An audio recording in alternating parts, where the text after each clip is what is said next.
This is another case of projectile. In the previous case, we have discussed that an object is projected from the earth or from the ground.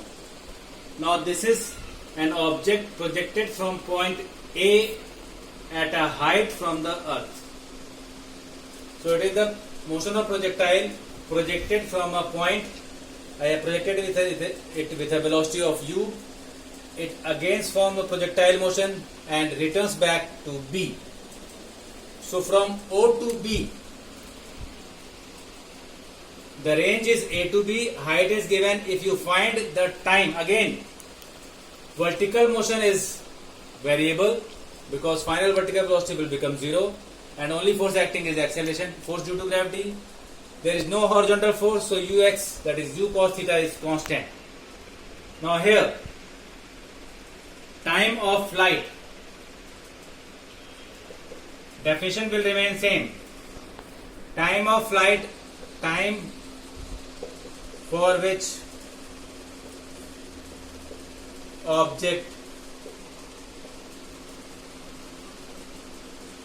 remains in air. This is again same. So here there is no need to find height because height is given. You need to find time, and because this object is coming down, so this component of this u in the vertical direction is u sin theta. So because it is coming down, the initial vertical velocity becomes minus uy, that is minus u sin theta. So h is known, h is equals to ut plus half gt square, that is uyt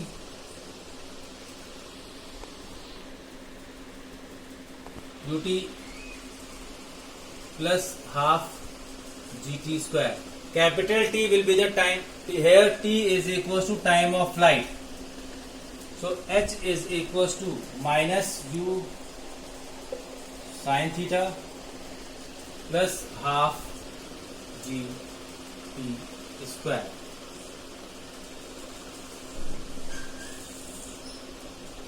From this you can obtain time of flight. Again here one thing is missing, that is in place of this is u sin theta plus half gt square. This is for time of flight. Now how will you find range? This is for, because height is given, time you can find, g is known, u sin theta you can obtain.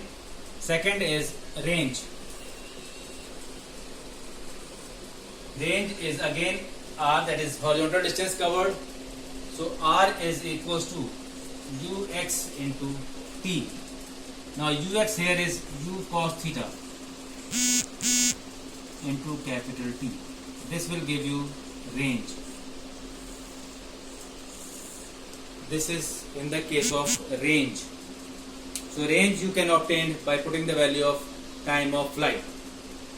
This is about motion of projectile projected from a point at some height from the earth. Now suppose the object is projected from a point only in the horizontal direction. This is point of projection O, this is B, this object covers this much distance. A special case of this is A. Again h is known. But here in this case, object is projected horizontally only without making any angle with the horizontal. So in this case, initial vertical velocity will be 0 because object is projected at horizontal, initial vertical velocity will be 0. So h is equals to ut, that is 0 plus half gt square. So here you can obtain t as 2h by g under root. This is time of flight in this particular case. This is a sub case of this one. Now how will you find range? Range here is, because there will be no component along horizontal, so u into time of flight. So it is u into under root 2h by g.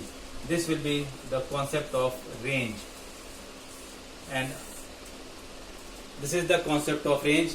You can again prove that this motion is also parabolic. So for parabolic motion,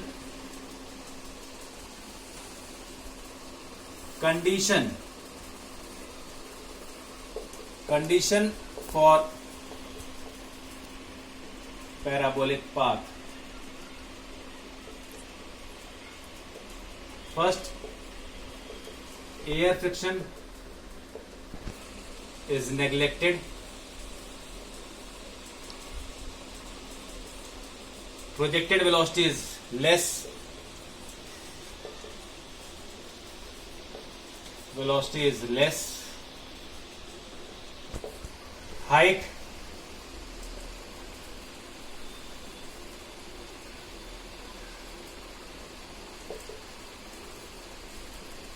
given should not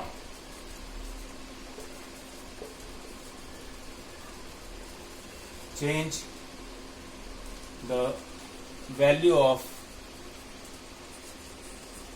G. These are certain assumptions which are taken so that path follows is parabolic. Now you have to answer the two questions while giving the attendance. That is question number 1. What should be the angle of projection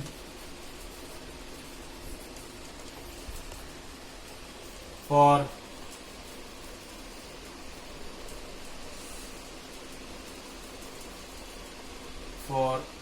maximum time of flight, and second is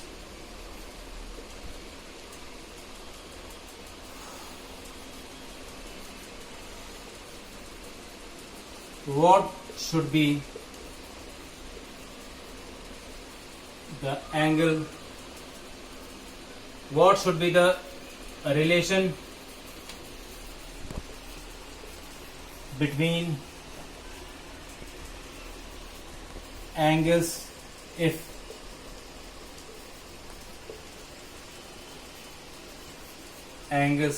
relation between two angles if the range is same.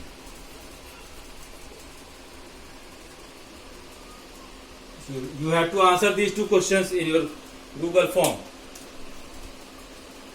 In the next lecture we will discuss the numericals of this chapter. Thank you.